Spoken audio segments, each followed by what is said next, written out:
Assalamu alaikum everyone. Takabbur. অহংকাৰ ইমান ভয়ানক বস্তু হয় আল্লাহ তাআলাই যেতিয়া দল হিচাপত জাহান্নামত নিক্ষেপ কৰিব আৰু জুমুৰত আল্লাহ তাআলাই নিজৰ ৱৰ্ডিক দিছে ফাবিক্সা মাসওয়াল মুতাকাব্বিরিন क्या ही बुरा ठिकाना है तकब्बुर करने वालों का সহি মুছলিমত আহিছে হৰিয়হৰ দানাৰ পৰিমাণ যদি কাৰোবাৰ অহংকাৰ আছে হি কেতিয়াও জান্নাতত দাখিল হ'ব নোৱাৰিব তাকাব্বুৰৰ এটা মিনিং হৈছে এটা হক কথা যি দিলে গৱাহী দিলে সত্য বুলি তথাপিও তাৰ পৰা মুখ ঘূৰাই লয় এণ্ড সেকেন্ড মিনিংটো হৈছে যাক মন যায় জাজ কৰা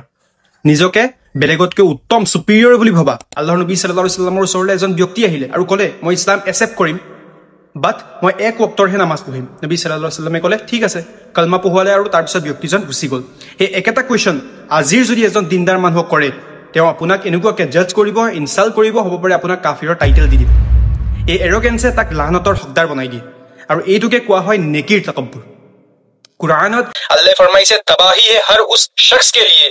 जो दूसरों का मजाक उड़ाता है মই নিজে এক্সপেৰিয়েন্স কৰিছো মানুহক এনেকুৱা ট্ৰিট হোৱা দেখিছো সাপোজ এজনী সিস্টাৰ আছে যি জবত যায় হিজাব লোৱা নাই এনেকুৱা এজন ভাই আছে যি আগতে পাষ্টত কিবা গুনাহ কৰিছিলে আৰু মানুহে হে গুনাহ কৰাটো দেখিছিলে কিছুমান মানুহে হে বস্তুটোক লৈ পেলে তেওঁৰ বিষয়ে বেয়া মন্তব্য পোষণ কৰে নবী সাল্লাল্লাহু আলাইহি वसल्लम ने फरमाइसे जो किसी मुसलमान की बुराई इसीलिए करता है कि वो गुनाहगार है अल्लाह उसे भी उस गुनाह में गिरा देता है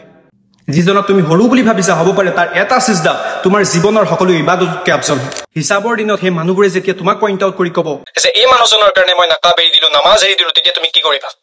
যিয়ে মুমিনৰ মজাক বনায় আল্লাহ তাআলা তাৰ মজাক বনায় আপুনি কি ভাবিছে আল্লাহ বেলেগৰ ইমানৰ কথা সুধিব তাৰ ইমানৰ কথা তাইৰ ইমানৰ কথা আপোনাক সুধিব তেওঁ আপোনাক আপোনাৰ ইমানৰ বিষয়ে সুধিব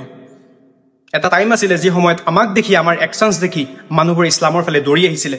আৰু আজিৰ টাইমত মানুহক আমি দিনৰ উচৰীয়া নকৰো তাৰ এগেইনষ্টত ডিমোটিভেট কৰি দিওঁ যদি তাৰ 10টা ভাল কোৱালিটি থাকে তাৰ মাজৰ পৰা এটা গুনাহ উলিয়াই তাৰ মুখত মাৰি পেলে প্ৰুভ কৰিব বিচাৰো যে আমাৰ কিমান নলেজ আছে আমি কিমান দিনদাৰ হয় লাষ্টলি যদি কৰবাত বেয়া হোৱা দেখে গুনাহ হোৱা দেখে তেন সকলোৰ আগত বেইজ্জতি অসন্মানিত নকৰিব পাৰ্সোনালি যাব তেওঁক নসিহত কৰিব আৰু বুজাব ইনশাআল্লাহ বুজিব গুনাহক কেতিয়াও জাহিৰ নকৰিব আল্লাহৰ ওচৰত বহুত নাপছন্দিদা আল্লাহ বুজিবৰ কাৰণে তৌফিক দিয়ক জাযাকাল্লাহ